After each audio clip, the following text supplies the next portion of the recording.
Muthupandi sir, இந்த திருப்பரங்குன்றம் விவகாரம் இது ஒரு சாதாரண பிரச்சனை இல்லை. முதல்ல இது ஏதோ ஒரு விளக்கேற்றுறது தானா அப்படின்னா, இது விளக்கேற்றுறதாக மட்டுமே இருந்திருந்தால் எங்களுக்கு பிரச்சனை இல்லை.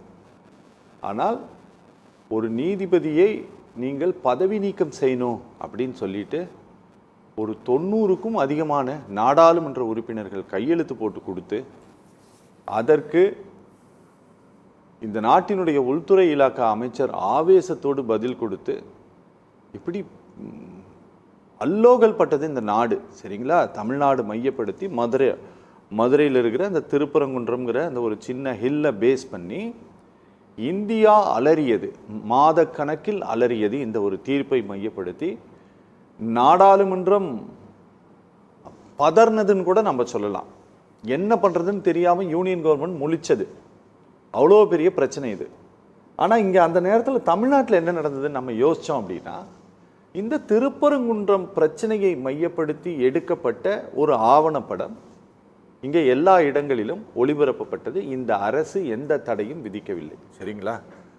ஈவன் அந்த படத்துக்கு தடை விதிக்கணும் அப்படின்னு சொல்லிட்டு போராட்டம் நடத்திய பாஜக கூட தடை கேட்கல, ராமரவிக்குமார் கூட தடை கேட்கல. ஆவணப்படம் எடுத்திருக்கீங்களா, போட்டுக்கங்க அப்படின்னு சொல்லிட்டு விட்டாங்க. அவர்கள் கூட பிரச்சனை செய்யலை. ஆனால் இந்த புதிதாக அமைந்த அரசு அந்த ஆவணப்படத்தை ஒளிபரப்புவதற்கு தடை விதிச்சிருக்காங்க. அதே திருப்பரங்குன்றத்திலே போடக்கூடாதுன்னு சொல்லிட்டோம். இப்போ இந்த கவர்மெண்ட் அமைந்த பிறகு நீ எனக்கு பதில் சொல்லணும்னு சொல்லிட்டு அதே நீதிமன்றம் திரும்பவும் கேட்கிறது. ஏதாவது ஒரு தர்ம சங்கடமான ஒரு நிலையில தமிழ்நாடு கவர்மெண்ட் மாட்டிட்டு இருக்கா? அப்போ இல்லை, இப்போ நான் 2-3 விஷயத்தை தெளிவுபடுத்தணும். இப்போ அவர் தொடங்கும் போது சொன்னார், நம்ம ராமரவிக்குமார் அவர்கள் சொன்னார், ஒரு சட்டத்துறையோட அமைச்சரோட வேலை இது இல்லை, இந்து சமய அறநிலைத்துறை அமைச்சரே அமைதியாக இருக்கிறாரு, சட்டத்துறை அமைச்சர் திருப்பரங்குன்ற விஷயத்தில் ஏன் மூக்க நுழைக்கிறாருன்ற போல ஒரு கேள்வி எழுப்பினாங்க. அவர் திருப்பரங்குன்றத்தினுடைய சட்டமன்ற உறுப்பினர் முதல்ல, அதுக்கப்புறம் தான் அவர் அமைச்சர். அதனால அந்த கேள்வி அவரை நோக்கி வைக்கப்பட்டது.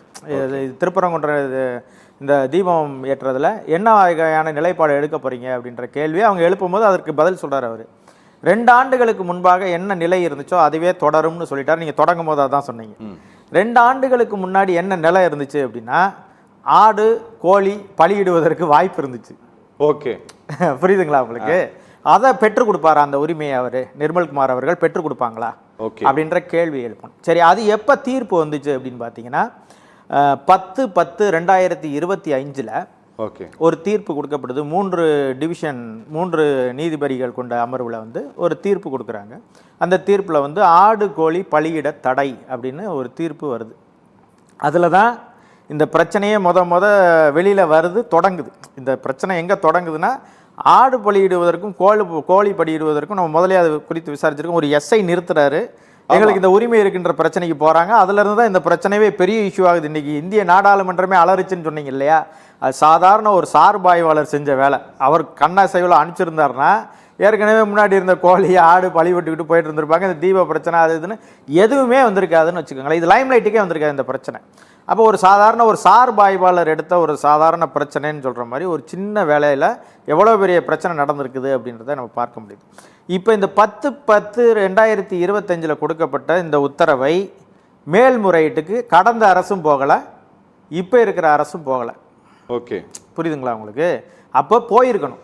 கடந்த அரசாக இருந்த திராவிட முன்னேற்ற கழகம், திராவிட மாடல் அரசும் அதற்கு மேல்முறையீட்டுக்கு போகலை, இவங்களும் போகலை.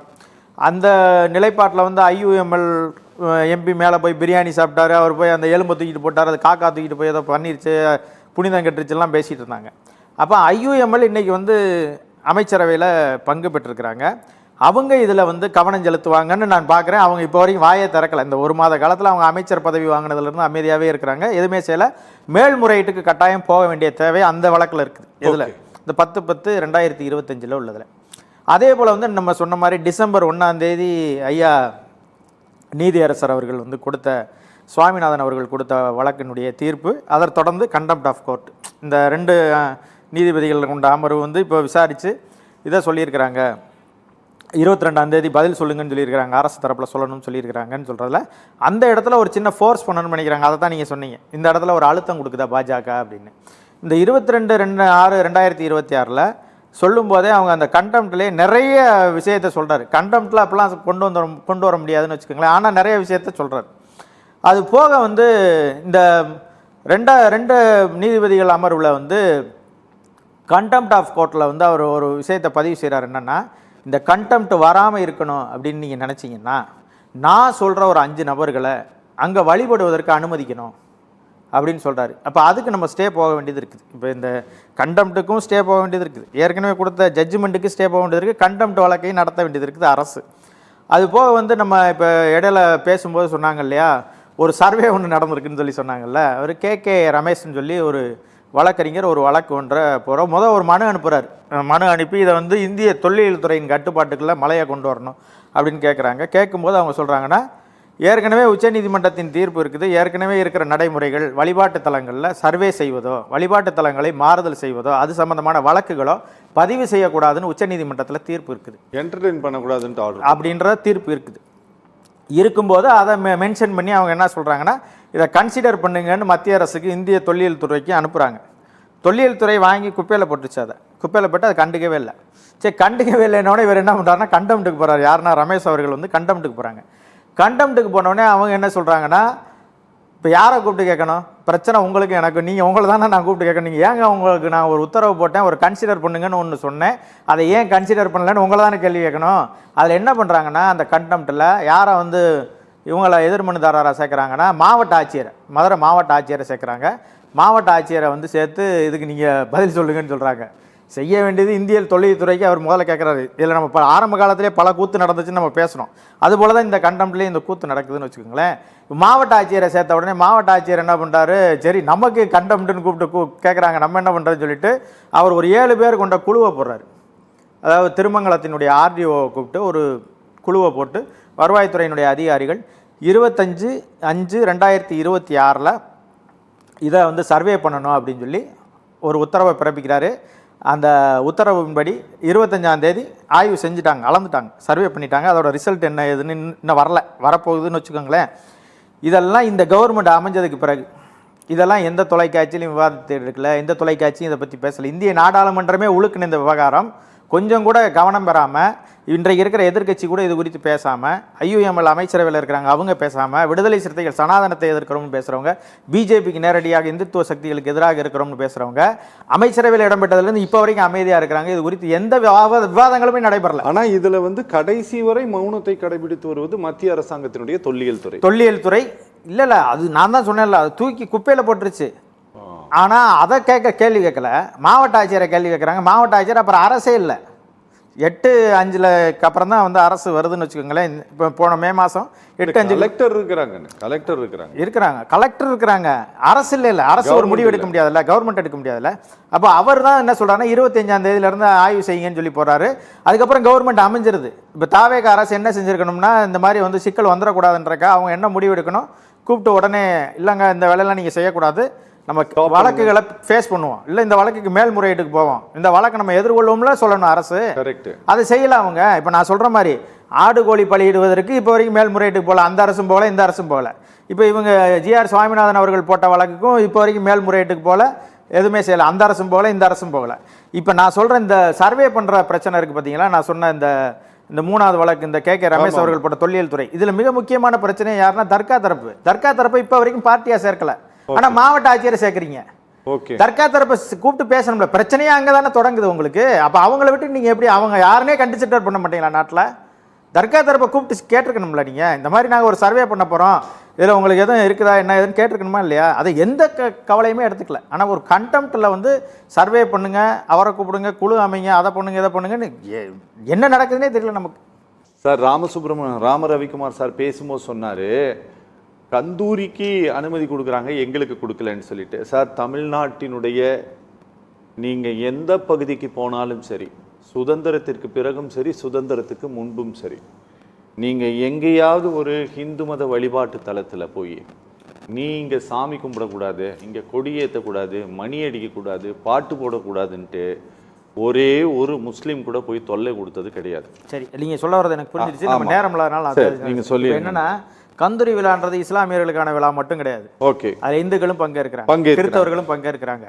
அதாவது வந்து இந்துக்களாக இருந்து இஸ்லாத்தை ஏற்றிருக்கிறாங்கல்ல, அவங்க அதிகமா பங்கேற்கிறாங்க. சரி. இதெல்லாம் கந்தூரி விழாவில். ஏன்னா கந்தூரி விழா என்பதே இஸ்லாமிய மார்க்கத்துக்கு எதிரானது.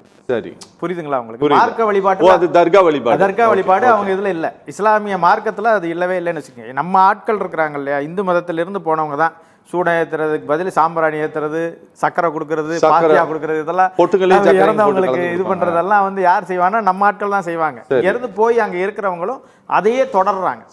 அப்படிதான் நான் பார்க்கிறேன். கந்தூரி விழா என்பது வெறும் இஸ்லாமியர்களுக்கான விழா மட்டும் கிடையாதுன்றதை நான் ஒரு இதை சொல்றேன். இன்னொன்னு, அவர் வந்து மலை மேல தீபம் ஏற்றக்கூடாது அப்படின்னு சொல்லிட்டாங்கன்னு சொல்றாரு. தீபம் இப்ப இல்ல, ஏத்தி கொண்டே தான் இருக்கிறாங்க. ஆனா இவங்க சொல்ற இடத்துல ஏத்தலைன்றதா இவரோட பிரச்சனை. இவருடைய நோக்கம் என்னன்னா, நான் சொல்ற இடத்துல ஏத்து, அதுக்கு தான் நான் நீதிமன்றத்துக்கு வந்திருக்கேன்றதா அவங்க கருத்து. ஆனா அரசுக்குன்னு ஒண்ணு இருக்கு சார். அரசு வந்து எப்போவுமே 5 ஆண்டுகளுக்கு ஒரு முறை யாராவது ஒருத்தர் கைக்கு போகும். திமுகவுக்கு போகும், அண்ணா திமுகவுக்கு போகும், இப்போ தாவேக்காவுக்கு வந்திருக்கிறது. அப்போ அரசுக்கு வந்து ஒன்று தான் இருக்கணும், மக்களின் பிரச்சனைகளை, மக்களுக்கான எந்த சிக்கலும் சட்ட சிக்கலும் அந்த வந்துடக்கூடாது.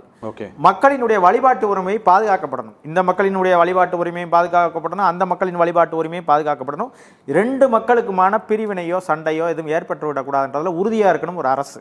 சரி. இந்த அரசுக்கு இன்னும் கூடுதல் பொறுப்பு இருக்குன்னு நான் பார்க்கிறேன். ஏன்னா முதல் முறையாக வந்திருக்கிறாங்க, மக்கள் பெருமையாக வாக்களிச்சிருக்கிறாங்க, இந்த அரசை தேர்ந்தெடுத்துக்கிறாங்கன்னு வச்சுக்கோங்களேன்.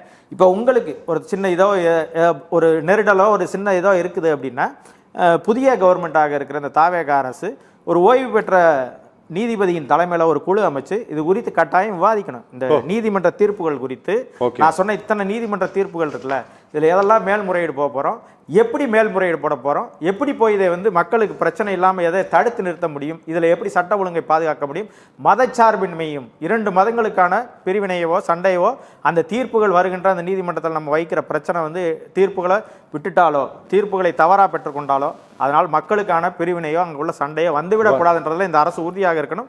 ஏன்னா இவங்க அம்பேத்கரை கொள்கை தலைவராகிட்டு இருக்கிறாங்க, இவங்களை பெரியார் அவர்களை கொள்கை தலைவராகிட்டு இருக்கிறாங்க. இப்போ இப்படிலாம் நம்ம கொள்கை தலைவராகிட்டு இருக்கும்போது அதற்கு சரியாக நடந்துக்கணும்னு நான் சொல்றேன். இந்த அரசுக்கு நான் சொல்றேன், பொறுப்பு வேண்டும்னு நான் சொல்றேன்.